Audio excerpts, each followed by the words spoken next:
L'assurance protection juridique n'est pas une assurance obligatoire. Et souvent, la question qui se pose est s'il est vraiment utile d'y souscrire.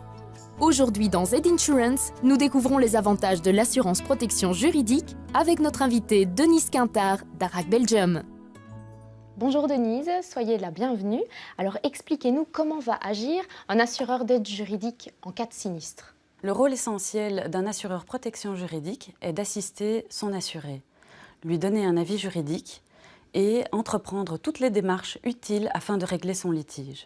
Il pose les actes nécessaires afin de faire valoir ses droits dans le cadre d'une gestion amiable.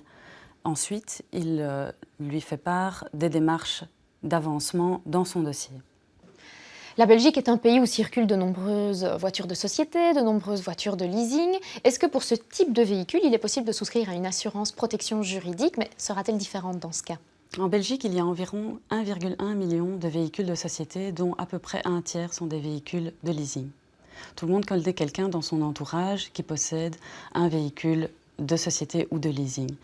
Il est donc important pour une personne ne possédant pas donc, ce véhicule d'avoir une protection juridique individuelle. En général, les contrats d'assurance pour ce style de véhicule sont souscrits par l'employeur ou par la société de leasing. Et donc, elles ne couvrent que le véhicule. Pourriez-vous donner un exemple si on prenait, je ne sais pas moi, un accident de la circulation? Eh bien, effectivement, lorsqu'il y a un accident de la circulation, souvent, la plupart du temps, le conducteur, notre assuré, est blessé. À ce moment-là, nous faisons les démarches utiles afin de régler au plus vite son sinistre.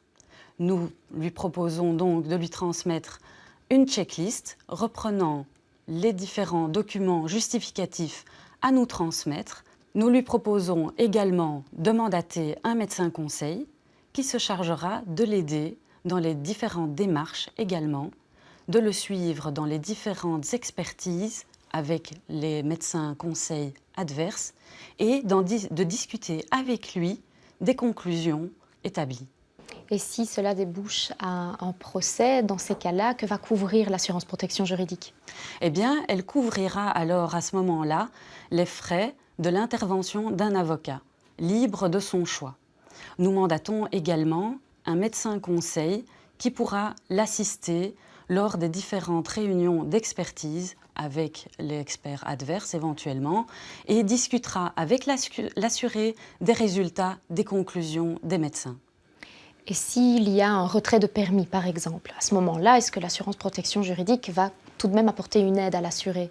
Oui, certainement. Nous pouvons demander l'intervention d'un avocat lorsque le conducteur se voit retirer son permis de conduire suite à un contrôle d'ivresse ou de vitesse. Donc, nous mandaterons cet avocat, nous lui demanderons d'essayer de récupérer au plus vite le permis de conduire afin que l'assuré puisse reprendre la route.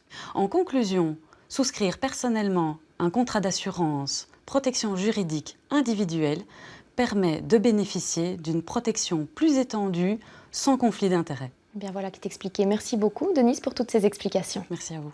Et merci également à nos téléspectateurs de nous avoir suivis. On se retrouve très prochainement pour un nouvel épisode de Z-Insurance.